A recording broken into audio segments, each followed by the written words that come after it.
Gora science world ప్రేక్షకులకు ప్రపంచ పర్యావరణ దినోత్సవ శుభాకాంక్షలు. గాలి, నీరు, నింగి, నేల, నిప్పు ఈ పంచభూతాల వల్లే మన మనుగడ జరుగుతోంది. వీటిలో ఏ ఒక్కటి లోపించినా జీవనం అస్తవ్యస్తమవుతుంది. భూమిపై అన్ని వనరులు సక్రమంగా ఉంటేనే కదా మానవ అభివృద్ధి. కానీ నేడు కొందరి ఆధిపత్య ధోరణి, నిర్లిప్తత, నిర్లక్ష్యం భూమిని కాసారంగా మారుస్తున్నాయి. భూ ఉపరితలంపై ఉన్న వనరులనే కాక భూగర్భ జలాలు, ఖనిజాలను విచక్షణారహితంగా మనిషి వినియోగిస్తుండడం వల్ల కాలుష్యం పెరిగి సమతుల్యత దెబ్బతింటోంది. ఈ సమస్యలను గుర్తించిన ఐక్యరాజ్యసమితి 1973 సంవత్సరం నుండి ప్రతి ఏటా జూన్ 5ను ప్రపంచ పర్యావరణ దినోత్సవంగా జరుపుతోంది. ఈ సంవత్సరం 2024 గాను ప్రపంచ పర్యావరణ దినోత్సవానికి భూ పునరుద్ధరణ, అలాగే ఎడారీకరణ, కరువు కాటకాలను తట్టుకోవడం అనే థీమ్ ఇవ్వబడింది. ఈ సంవత్సరం ప్రపంచ పర్యావరణ దినోత్సవం మన ఆరోగ్యానికి, మన భూగ్రహానికి ఉన్న అవినాభావ సంబంధాన్ని తెలియచేస్తోంది. అలాగే భూమిని పునరుద్ధరించడం ద్వారా ఎడారీకరణ, కరువు కాటకాలు మొదలైన వాటి వల్ల ఏర్పడిన పర్యావరణ ఆరోగ్య ముప్పులను మనం ఎలా ఎదిరించాలో, దానికై మనం ఎలా సమాయత్తం కావాలో అనే సంకల్పాన్ని మనందరికీ అందిస్తోంది. ఎలా అంటే ప్రపంచ పర్యావరణ దినోత్సవం ద్వారా ప్రపంచ పర్యావరణ రక్షణ ప్రాముఖ్యతను ప్రపంచంలోని వివిధ దేశాలకు తెలియచేస్తుంది. ఈ రోజున అనేక స్వచ్ఛంద సంస్థలు, వ్యాపార సంస్థలు, ప్రభుత్వ సంస్థలు పర్యావరణంపై అవగాహన కల్పించేందుకు అనేక రకాల కార్యక్రమాలు నిర్వహిస్తాయి. ముఖ్యంగా విద్యార్థులకు వివిధ పోటీలను నిర్వహించి అవగాహన కార్యక్రమాలను చేపడతాయి. ఐక్యరాజ్యసమితి ప్రకారం ప్రపంచవ్యాప్తంగా ప్రతి సంవత్సరం 400 మిలియన్ టన్నుల కంటే ఎక్కువ ప్లాస్టిక్ ఉత్పత్తి అవుతుంది. అందులో 10% మాత్రమే రీసైకిల్ చేయబడుతుంది. నదులు, కాలువలు, సముద్రాల నిండా ప్లాస్టిక్ పేరుకుపోతోంది. మైక్రో ప్లాస్టిక్లు ఆహారం, నీరు, గాలిలోకి చేరుతున్నాయి. గ్లోబల్ వార్మింగ్ను అదుపులో ఉంచడానికి గ్రీన్ హౌస్ ఉద్గారాలను సగానికి తగ్గించాలి. పారిశ్రామికీకరణ, పెరుగుతున్న పట్టణీకరణ వల్ల పర్యావరణంలో వేగంగా మార్పులు చోటు చేసుకుంటున్నాయి. సముద్ర కాలుష్యం, పెరుగుతున్న జనాభా, గ్లోబల్ వార్మింగ్, వనరుల అధిక వినియోగం, వన్యప్రాణుల నేరాలు వంటి పర్యావరణ సమస్యలపై 143 కంటే ఎక్కువ దేశాల భాగస్వామ్యంతో చక్కని అవగాహన పెంచడానికి ప్రత్యేక వేదికగా ప్రపంచ పర్యావరణ దినోత్సవాన్ని ఐక్యరాజ్యసమితి నిర్వహిస్తోంది. నేడు ప్రపంచమంతా క్షీణిస్తున్న పర్యావరణ సమతుల్యత, పెరుగుతున్న కాలుష్యాలతో పోరాడుతుంది. ఐక్యరాజ్యసమితికి చెందిన యునైటెడ్ నేషన్స్ ఎన్విరాన్మెంట్ ప్రోగ్రాం నేతృత్వంలో 1973 నుండి ఏటా ఈ ప్రపంచ పర్యావరణ దినోత్సవం అతిపెద్ద ప్రపంచ వేదికగా ప్రపంచవ్యాప్తంగా మిలియన్ల మంది ప్రజలను ఏకతాటిపైకి తీసుకువస్తోంది. దీనికి సంబంధించిన ప్రపంచ పర్యావరణ సభ 2024 సంవత్సరానికి గాను సౌదీ అరేబియాలో నిర్వహించబడుతుంది. వాతావరణ వ్యవస్థలో భూమి ముఖ్యమైన కార్బన్ సింక్గా కీలక పాత్ర పోషిస్తోంది. ఎందుకంటే భూమిపై ఉన్న అడవులు భూగ్రహం యొక్క ఉష్ణోగ్రతను నియంత్రిస్తాయి, కార్బన్ను నిల్వ చేయడంలో సహాయపడతాయి. కానీ మన భూమి అడవుల నరికివేత, పట్టణీకరణ, పారిశ్రామిక అభివృద్ధి, వ్యవసాయ విస్తరణ, అలాగే నిలకడలేని వ్యవసాయ పద్ధతుల వల్ల ఒత్తిడికి గురవుతోంది. అయితే భూమి క్షీణతను మెరుగుపరచడానికి నేటికి చాలానే మార్గాలు ఉన్నాయి.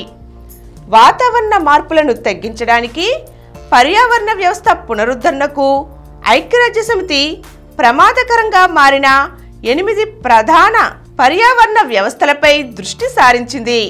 ఈ పర్యావరణ వ్యవస్థల రికవరీని వేగవంతం చేయడానికి ఆన్ ది గ్రౌండ్ చర్యలతో పాటుగా ఎకోసిస్టమ్ రీస్టోరేషన్ను కూడా సూచించింది. నేడు ప్రకృతి అత్యవసర పరిస్థితిలోకి నెట్టబడింది.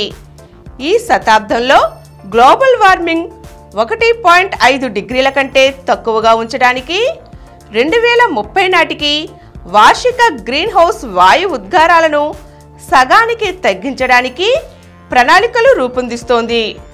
సురక్షితమైన మార్గదర్శకాల ద్వారా వాయు కాలుష్యానికి గురి కాకుండా 50% వాయు కాలుష్యాన్ని తగ్గించడానికి నీటి పర్యావరణ వ్యవస్థల్లోకి ప్రవహించే ప్లాస్టిక్ వ్యర్థాలను దాదాపుగా నిర్మూలించడానికి 2040ని లక్ష్యంగా పెట్టుకుంది. వృక్షాలను విచక్షణారహితంగా నరికివేస్తున్నందున అడవులు అంతరించిపోతున్నాయి. దీంతో సరైన వర్షాలు లేక కరువు కాటకాలు సంభవిస్తున్నాయి. కనీస నీటి అవసరాలు తీరని పరిస్థితి తలెత్తుతోంది. ఇలా భూతాపం పెరిగిపోతే జీవరాశుల మనుగడే కాదు, మానవ మనుగడకు పెనుముప్పే. వాతావరణ మార్పుల ప్రభావాన్ని ఇక తప్పించుకునే అవకాశం లేదు. మానవ చర్యల వల్ల గాలిలో కర్బన ఉద్గారాలు పెరిగిపోతున్నాయి. దీనివల్ల భూమి సగటు ఉష్ణోగ్రతలు పెరిగి వాతావరణంలో మార్పులు సంభవిస్తాయి. తత్ఫలితంగా అకాల వర్షాలు, వరదలు ముంచెత్తుతాయి. కార్చిచ్చులు అడవుల్ని దహించి వేస్తాయి. పంట దిగుబడులు తగ్గడంతో పాటు సముద్ర మట్టాలు పెరిగిపోతాయి. భూమి వేడెక్కడం వల్ల వర్షాకాలంలోనూ ఎండలు మండిపోతున్నాయి. ఎండాకాలంలో రాత్రులు మంచు కురుస్తుంది. అటవీ నిర్మూలన, ఎడారీకరణ సహజ నీటి చక్రాలకు అంతరాయం కలిగిస్తున్నాయి. నేలపై ఉన్న నీరంతా ఆవిరైపోతోంది. దీంతో నీటి కొరత, నీటి కాలుష్యం పెచ్చురులుతున్నాయి. ఈ సంవత్సరం 2024లో ఎండాకాలం ఫిబ్రవరిలోనే ప్రారంభమైపోయింది. మే నెలలో రావాల్సిన వేడిగాలులు మార్చి నెలలోనే ప్రబలాయి. ఉష్ణోగ్రతలు కూడా 38 నుండి 42 డిగ్రీలు నమోదయ్యాయి. ఇందుకు కారణం సముద్ర ఉపరితల జలాల వేడి అనూహ్యంగా పెరిగిపోవడమే. అంటార్కిటికాలో మునిపెన్నడూ లేనంతగా మంచు కరిగిపోతోంది. ఈ వేడి వల్ల భూమి మీద ఉన్న నీరు సైతం ఆవిరైపోతోంది. ఇప్పటికే బెంగుళూరు వంటి చోట్ల తాగునీటికి కటకట ఏర్పడింది. ఇప్పుడు ఢిల్లీలోనూ అదే పరిస్థితి. దీనికి తోడు యుద్ధాలు, సాయుధ ఘర్షణలు పర్యావరణానికి హానికరంగా మారాయి. యుద్ధాల వల్ల ప్రాణ నష్టం, ఆస్తి నష్టమే కాక జలవనరుల కలుషితం, పంటల దహనం, అటవీ నిర్మూలన, నేలలు విషమయం కావడం వంటివన్నీ సంభవిస్తున్నాయి. ఇవన్నీ అన్ని రకాల జీవరాశుల మనుగడకు, పర్యావరణానికి తీరని ముప్పు కలిగిస్తున్నాయి. ప్లాస్టిక్ వ్యర్థాలు భూమిలో కలిసిపోని పదార్థం. వందల సంవత్సరాలు అలాగే ఉంటాయి. ఫలితంగా ప్లాస్టిక్ వ్యర్థాలు మన వాతావరణంలో పేరుకుపోతాయి. పర్యావరణ వ్యవస్థకు గణనీయమైన ముప్పును కలిగిస్తాయి. ఈ మధ్యకాలంలో సముద్రాలలో వేల టన్నుల ప్లాస్టిక్ బాటిల్స్ కలుస్తున్నాయి. వాటి వల్ల జలచరాలకు గణనీయమైన ముప్పు వాటిల్లుతోంది. సముద్ర తాబేళ్లు, డాల్ఫిన్లు, తిమింగలాలు వంటి సముద్ర జీవులు ప్లాస్టిక్ వ్యర్థాలను ఆహారంగా తీసుకుంటున్నాయి. దీంతో వాటి శరీర భాగాలు దెబ్బతిని మరణానికి దారితీస్తుంది. పక్షులు, చిన్న చేపలు, జంతువులు ప్లాస్టిక్ వ్యర్థాల్లో చిక్కుకుపోతున్నట్లుగా వీడియోల ద్వారా మనం గ్రహించాం. అంతేకాదు, ప్లాస్టిక్ వ్యర్థాలు విచ్ఛిన్నమైనప్పుడు పర్యావరణంలో హానికరమైన రసాయనాలు విడుదలై మానవ ఆరోగ్యానికి ముప్పు కలుగుతోంది. ప్రపంచ పర్యావరణ పరిరక్షణకు చట్టాలతో పాటుగా మనం పాటించవలసిన అంశాలు ఇవే. పర్యావరణ పరిరక్షణ చట్టాలను సక్రమంగా అమలయ్యేలా ప్రభుత్వాలు చర్యలు చేపట్టాలి. ప్రకృతి వనరులను కొల్లగొట్టే సామ్రాజ్యవాద కార్పొరేట్ శక్తుల పట్ల ప్రజలు అప్రమత్తంగా ఉండాలి. ఖాళీ ప్రదేశాలలో మొక్కలను నాటాలి. చెట్లను నరికిన ప్రతి చోట కొత్త మొక్కలను నాటాలి. ప్లాస్టిక్ వాడకం నివారించాలి. పర్యావరణ సానుకూల ఉత్పత్తులైన కాటన్, పేపర్ సంచులనే వాడుకోవాలి. పారిశ్రామిక వ్యర్థాలను నదులలో కలపకుండా చర్యలు తీసుకోవాలి. పేలుడు పదార్థాల వాడకం నిషేధించాలి. నీటిని వృధా చేయకూడదు. ఉపయోగంలో లేనప్పుడు లైట్లు, అన్ని విద్యుత్ పరికరాలను ఆఫ్ చేయాలి. ఇంటిలో పొడి చెత్త, తడి చెత్త వ్యర్థాలుగా విభజించి ఎరువులుగా వాడుకోవాలి. పిల్లలకు పర్యావరణ పరిరక్షణపై అవగాహన కలిగించేలా పర్యావరణ పరిరక్షణను పాఠ్యాంశాల్లో చేర్చాలి. వారికి ప్రకృతి పర్యావరణం పట్ల అవగాహనను ఇష్టాన్ని పెంచాలి. సుస్థిర వ్యవసాయానికి మద్దతు ఇవ్వాలి. భూ క్షీణతను తగ్గించే ఆర్గానిక్ పద్ధతిలో వ్యవసాయం జరగాలి. ఈ చర్యలన్నిటినీ ప్రతి ఒక్కరూ ఓ ఉద్యమంలా ఉధృతం చేయాలి. 2040 నాటికి అన్ని రకాల ప్లాస్టిక్ ఉత్పత్తులను 60% తగ్గించాలి.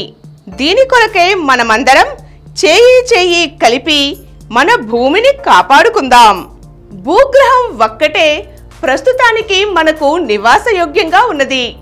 కాబట్టి మన భూగ్రహాన్ని కాపాడుకోవాల్సిన బాధ్యత మన అందరిది.